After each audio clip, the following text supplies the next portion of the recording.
You're listening to The Back 40, the podcast for Ontario farmers, covering topics and issues that matter most to Ontario agriculture. Brought to you by Trillium Mutual Insurance, bringing the ag community together one podcast at a time. I'm the host of The Back 40, Mike Bryan, agribusiness specialist at Trillium Mutual Insurance. For many of us that grew up in the farming community, we were exposed to the idea of cooking from scratch from a very young age. When I went to public school in grades 7 and 8, I had the opportunity there for both a shop class and also a family studies class at the same time. My wife, as many of you will know from if you've listened, was a family studies teacher and loved teaching her food and nutrition courses throughout high school. But many kids are not as exposed to this food as they should be or could be. As we've moved further away from the farm, it seems like we've also moved further away from how our agriculture produces the food. And for too many people, the idea of a meal is something that comes out of a box or a bag. There are organizations out there that are trying to do their best to reach kids and make sure that they're taught about the fun of cooking and the nutrition and all of that from a health conscious standpoint. One of these groups is Growing Chefs, and we're really pleased to be joined today by Andrew Fleet. Andrew is the executive director and the co-founder of Growing Chefs. Andrew, welcome to the Back 40. Thanks so much for having me. So tell our listeners, what exactly is Growing Chefs? Growing Chefs is a registered charity here in London, Ontario. It's actually Growing Chefs Ontario is us because there is a Growing Chefs in Vancouver as well. We run food education programs for children and families in partnership with schools, community groups, and we run our own programming out of our space as well to change the way that people learn about and develop healthy relationships with food. So you're located in London, Ontario. How big of an area do you cover? We run programming all across London and Middlesex. We do run a little bit of our in-person programming outside the city as well. And then we deliver programming all across the province virtually. So we do have a full virtual setup and we can live stream right into people's classrooms with groups all across Ontario and even Canada. So how exactly does this work? You've got some curriculums, but tell us exactly how the program works when you start trying to reach kids and teach them about food. Sure. Primarily, the biggest body of our programs are run in partnership with schools. So we have a few different program streams that schools can apply to. One is where it is the first and traditional Growing Chefs program. The Growing Chefs team and volunteers go right into a participating school and we bring all of our equipment and all of the food with us and we go classroom to classroom and we visit every single classroom in the school from kindergarten to grade 8 and deliver a series of lesson plans that are all curriculum based, but use food as a vehicle to teach these different curriculum connections, whether they be science, history, geography, math, literacy, or even art. And what we try and do is have students feel like they are participating in activities that remind them of activities they'd see on Food Network cooking shows. That might be a stir fry making competition in the 7th and 8th grade. It might be a salad making competition in the 2nd or 3rd grade. It might be making your own preserves in the classroom and then making edible art out of them in the 5th and 6th grades, as well as teaching curriculum. Our intention with these programs are exposing young people to new and different kinds of fruits and vegetables, and hopefully showing them that trying new foods and experimenting with foods is really fun and exciting and not something to get nervous and worked up about. As well, we offer a series of field trips that schools can participate in, and that's where they would come to our facilities. They get to see food growing in our learning gardens and heated greenhouse, get to learn about the food system and go a little bit in depth into where our food comes from and the journey that it takes from farm to plate, go right into what happens with our food waste. And then in all of our field trips, the students will make a meal from scratch in our teaching kitchen that they share together before they go back to school. And then we do have a series of lesson plans and resources for teachers that can be downloaded off of our website that teachers can use to build their own lesson plans from, or they can deliver them as is in their classes wherever they happen to be.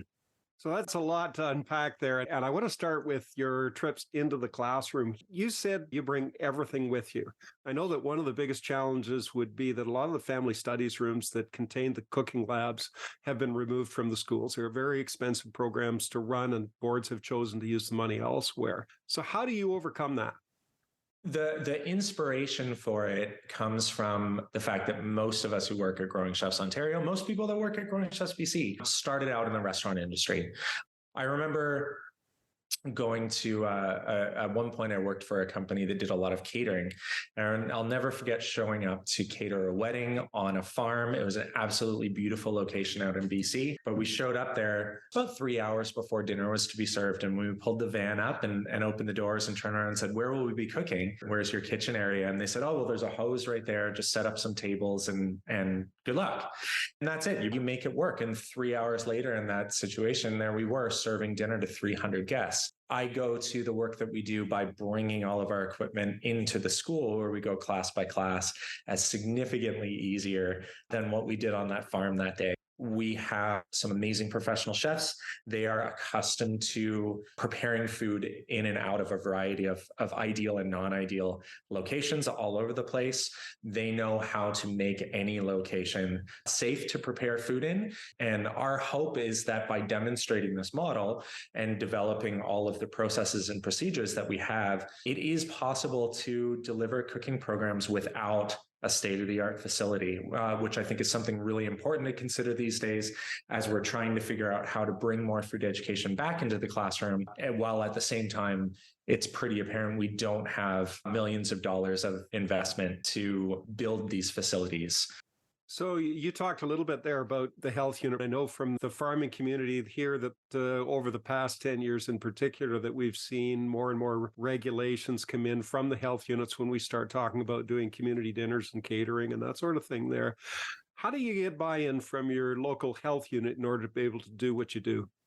Well, I mean, first and foremost is just making sure that our staff are food safe certified. So, and that's the first and most important thing. The second one is anytime that we want to deliver a program, we contact our partners at the health unit first and say, "Hey, this is whatever crazy scheme we've come up with that we would like to see happen in this variety of potential locations." And we invite them to sit down with us, go through our ideas, ask them if there's anything that we're missing, if there's anything they're concerned about that we haven't thought of. And we have, over the past 15 years, we have created a relationship with our public health unit where we feel a partnership with them. We wouldn't dream of coming up with one of our crazy schemes and working towards implementing it before we speak to them and get their insight, or if it's anything in the middle, that we can address their concerns before we've put work and time into the activities. And hopefully they see it the same way over that period of time that we've been partnering with the health unit in this way. As we get our programming out to more individuals in the community,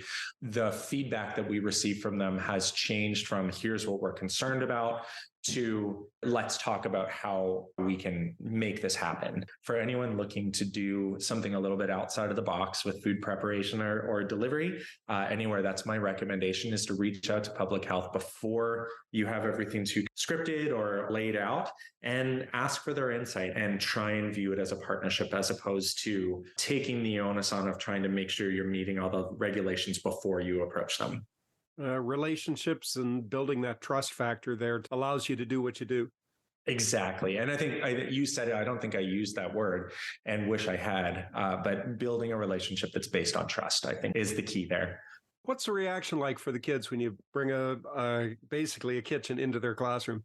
I like to describe it as the Spider-Man effect. It tends to create an energy in the classroom and a vibe in the classroom. I think generally speaking, most kids have or regularly watch Food Network TV programming. It's something that's become quite normalized in and among children. And when we come in with all sorts of wacky ingredients and we're setting up stoves and we're setting up all of our equipment, the kids get really, really excited about it. And that's key to what we're doing, because at the end of the day, if the kids don't buy into it and see it as an exciting opportunity, we're just trying to create a ruse where we can get them to eat vegetables and eat things that they may not be as excited about, as comfortable with.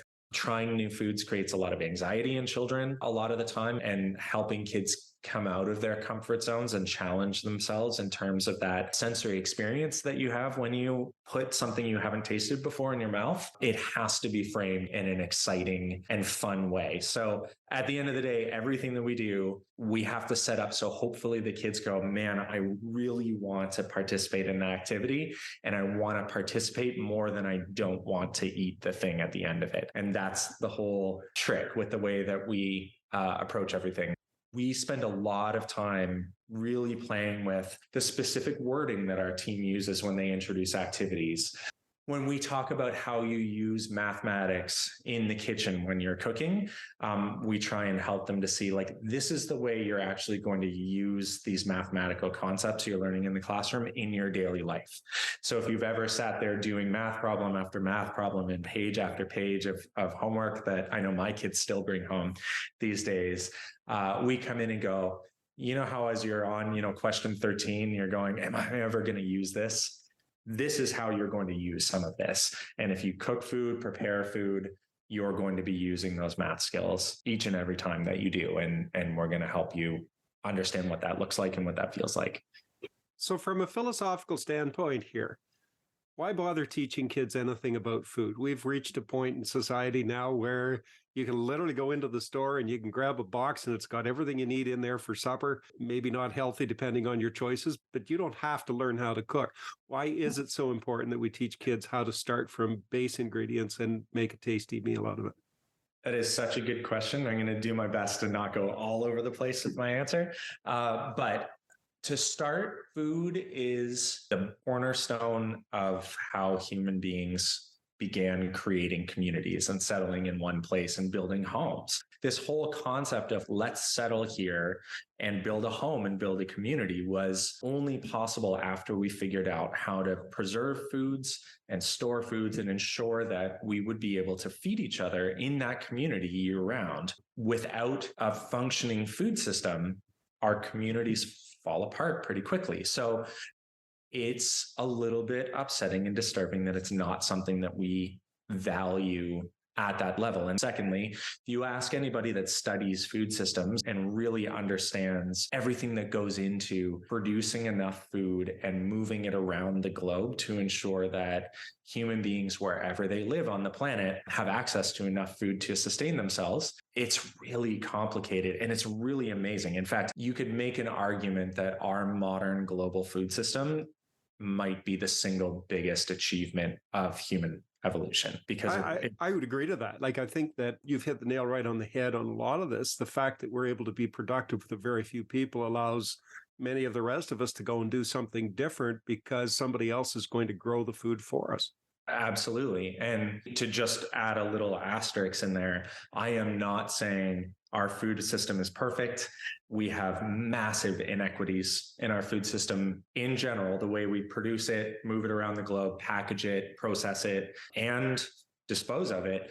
My understanding is the second biggest contributor to global climate change. And there's a lot that we could do to improve the way that our food system functions in each of those areas, potentially the most important one being equity and food sovereignty for people all over the globe. But without going too far into that, if you talk to anyone who has a deeper understanding of how that food system works, they will be the first ones to tell you that the system that we're functioning under right now is not sustainable, that there are massive red flags happening in terms of what it's going to look like when my children are my age, what it's going to look like for my grandchildren, and whether or not the variety of foods that we have access to is going to be something that they know in their day-to-day lives. And if there are things that we can be doing now to make changes to that food system to ensure that the average person in our community has a concept of the value of that food system and all of this that we built. On top of that, if you want to go way more into more detail of it, the way that we all spend money and through the choices we make with food could arguably be the loudest voice that we have as individuals in the way that our economy is shaped. And for the majority of people in Canada, we don't pay a lot of attention to how much power we have through the food choices that we make. I'm gonna tell you a very quick story.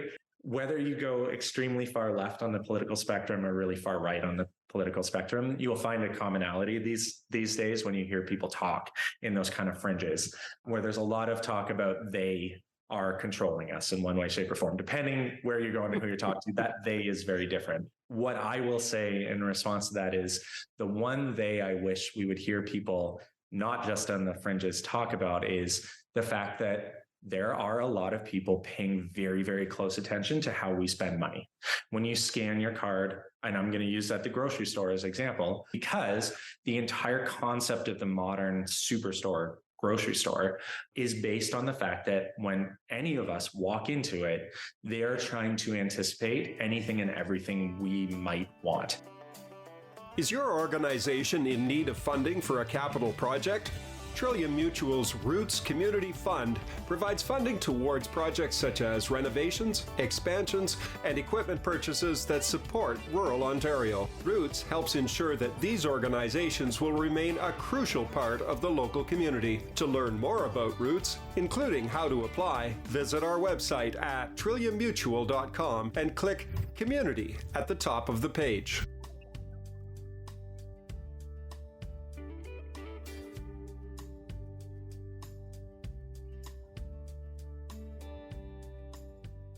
This is like such a crazy concept for people throughout history. If you could explain to them that we have the privilege of walking into a grocery store basically 365 days a year or very close to it, and can say to ourselves, if we have enough money in our bank accounts, can say, what do I feel like eating today?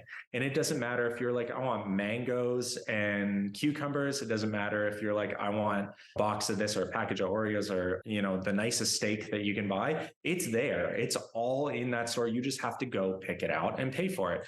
That is truly remarkable that we have that. And the reason why I say there's a they behind there is they have to pay really close attention to what everyone is buying in order to anticipate what to order to make sure that it's in the store. And we have so much power to shape what that looks like, and we don't pay attention to it. And to give you an example, when Growing Chefs Ontario opened our first facility in late 2016, early 2017, I needed to outfit it with water glasses for all of these school field trips that were going to come through our doors. And I didn't want to go plastic. I wanted them to feel fancy, because I'm sitting here now and it's a beautiful former fine dining restaurant. And we wanted the kids to feel like they're having an elevated dining experience. But water glasses that you would buy for a restaurant are meant to look a certain way. They're a little bit more fragile than what I was looking for, and they're not cheap. So we decided to go with just good old-fashioned mason jars. We hadn't been set up with a food distribution service yet at that time. So I just jumped in our delivery van, drove to the Great Canadian Superstore a couple blocks away, went in, was like, okay, they have 6 little cases of these little 500 milliliter jars. I'm going to buy them. I needed about 25 cases though. So then I jumped back in the van. I drove to the Superstore at the other end of town. They had 8 cases. I bought those out. Then I went to Loblaws. They had 4 cases. I bought those. I hit a no frills, found 8 there, on and on and on until I finally had all the glasses that I need. 10 days later, approximately, I'm walking into that first Superstore and I know the manager there. And I saw him and he's setting up this huge display of Bernardin canning jars, like huge, like, they do like the big pyramid displays in the middle of the aisle. And he's setting one of these up with like big signs on it. I was like, Mike, the hell were you like 10 days ago, man? I was going everywhere all over the city trying to figure out where to buy jars from. This would have saved me so much time. And he looked at me and goes, man, I don't know what's going on. Every single Loblaws store in the city sold out of canning jars in the last 10 days. He's like, I don't know what's going on, but we're going to be ready now. Oh, and so disappointed.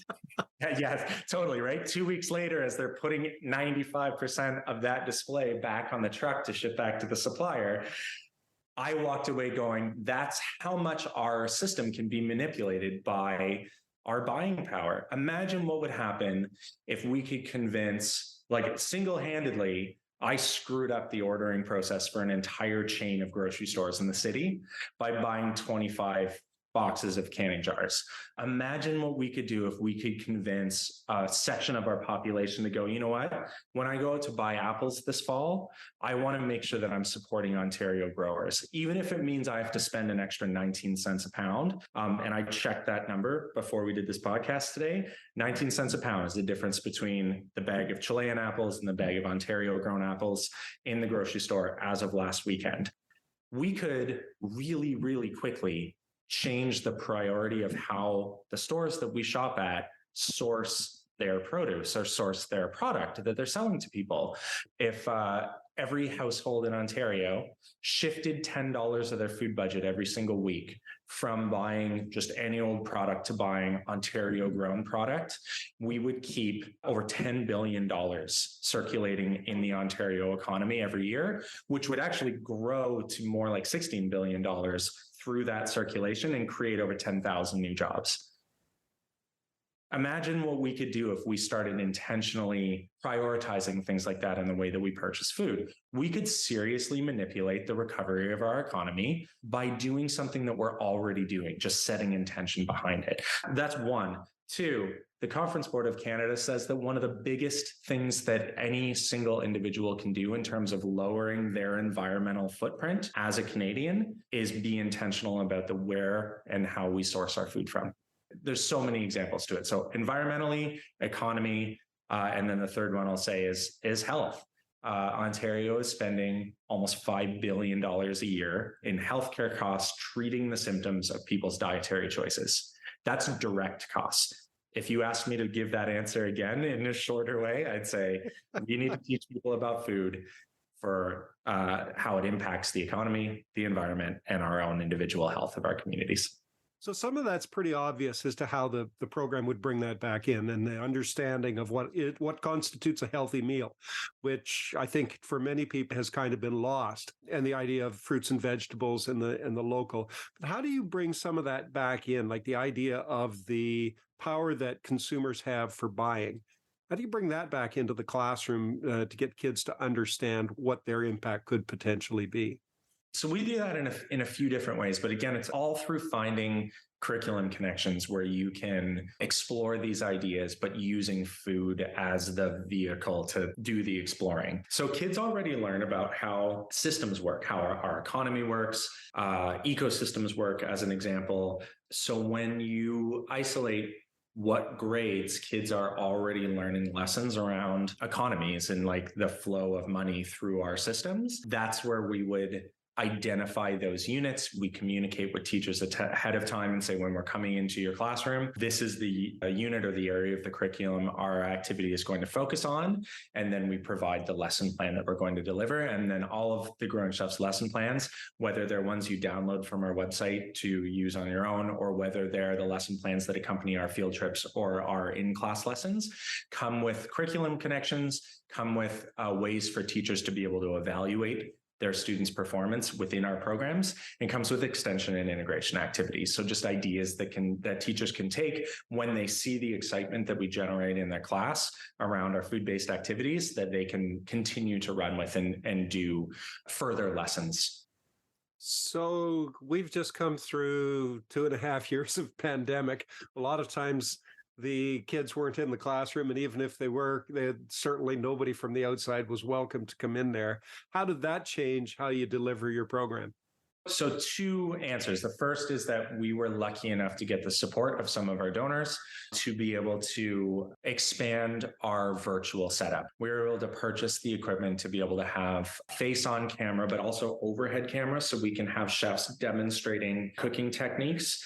During that time as well, we pre-recorded over 150 cooking videos that you can find on the Growing Chefs Ontario YouTube channel. So from a virtual program delivery, that is all new for Growing Chefs since the pandemic. So you mentioned a little bit about your funding partners here. None of this can come all that cheap. The reason the school boards gave it up was because it was expensive. How do you get the money? How are you funded in order to be able to deliver these programs? I'll try and do this quick. It's not cheap, and it shouldn't be cheap. And this is something really important. Food is not cheap. I really don't like the term cheap food. It's artificially cheap. It's like spending money on a credit card. Eventually you have to pay it off. It's not free money. So our programming isn't cheap, but Growing Chefs has developed a business model that takes a lot of the onus of the cost of the programs off of whether it's government, whether it's the schools, whether it's a municipality. So I mentioned that we opened our first facility, which is called Growing Chefs Headquarters, in 2017. We opened our second facility, which is called Growing Chefs at the Grove, in 2021. Growing Chefs at the Grove is our teaching facility. That's where all of our field trips go to. If we are running programming with kids, it's happening in that space. our space here at Growing Chefs headquarters is an event space. So we host a wide variety of public and private events here, as well as things like adult cooking classes and dinners that the public can buy tickets to, but also corporate functions, private weddings and retirement parties. And we even had a bat mitzvah here a couple of weeks ago. All of that generates income that helps to pay the rent and the overhead on our facilities. As well as that, we run a healthy hot lunch program. So we utilize those spaces every day, and we have a team of chefs that makes meals from scratch that we drive and deliver out to schools and preschools all across the city. And the schools and the parents pay for that food at cost. And the income that we generate from our school lunch program and from our events is about 55% of our organization's overall income. It covers the cost of running those events and running those lunch programs. It also pays 100% of our administration costs and our overhead costs on our facilities. So that lowers the cost of running our education programs by almost 75%. And if we can show that that works, I believe that we can show that you can use our model to build a food education program in any community. We just have to show that our community is willing to help support it. So there's a lot of passion in the way you speak about this. For you personally, why start a program like this? Why run a program like this? Why is it important that you get the word out there to kids?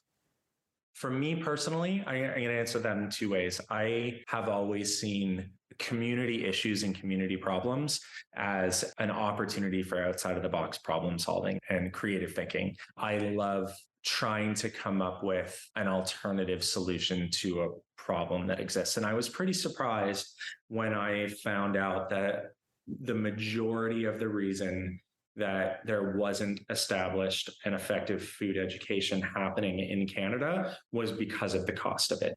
The other reason why this was so important for me is I, unlike you in your introduction, grew up very disconnected with food. I did not grow up on a farm. I had no connection with food. I didn't know how to cook. My first time preparing food really was in a restaurant when I got my first job when I was 17. And I fell in love with food and developed a passion for food because I was so inspired by some of the amazing and incredible professional chefs that I got to work with. Food provides an avenue for almost anybody to feel a connection and grow that connection to their community. I think it's such a powerful tool for connecting people, especially in a time in the world where we see division more and more and deeper in different sections of our society. And to me, food is such a powerful way to bring people together and find those connections. So what's in the future for Growing Chefs? Where you've talked a bit about the funding model change over the next few years. What else is down the road for you? For Growing Chefs specifically, I want to see us become entirely self-sustainable here in the community and then start to look at how we can help other communities build, whether it's a Growing Chefs program branded as such, or whether it's using aspects of the Growing Chefs model to help build food education centers and facilities and programs in other communities. Food education should be a right, and we should be able to provide opportunities like what we provide in Growing Chefs to every child across Ontario. And we're doing that through advocating for further curriculum and integration of food literacy across the entire Ontario school curriculum. We're working on training resources for teachers around this new curriculum that we're working on. We're working with government to developing a national school food program. Do you know we're the only westernized nation in the world that does not have a national healthy school food program? So trying to get one of those started. Again, our mission, we're hoping to see that achieved, whether that's expansion of the Growing Chefs brand or whether we're just helping to get effective programming out there is to be seen. I'm good with either way. That's going to help us get to our mission, which again is to change the way that we teach about food, to change the way that people learn about food and develop healthy relationships with food. So if somebody wants to get their school involved or they want to find out more on how they can access some of your curriculum or some of your programs, how do they do that? You want to go to growingchefsontario.ca, click on our program tab. You can read about our different types of programs. I did not talk about them all today. Definitely sign up for the Growing Chefs Ontario newsletter, because if you do, our newsletter subscribers always get a little heads up on when registration is going to open for our various programs. We also keep you in tune with all of the events that we're hosting at Growing Chefs headquarters.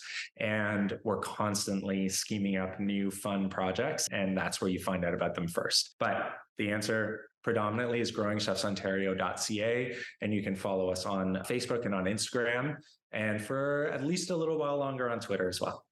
Andrew, I want to thank you for taking the time to talk to me today.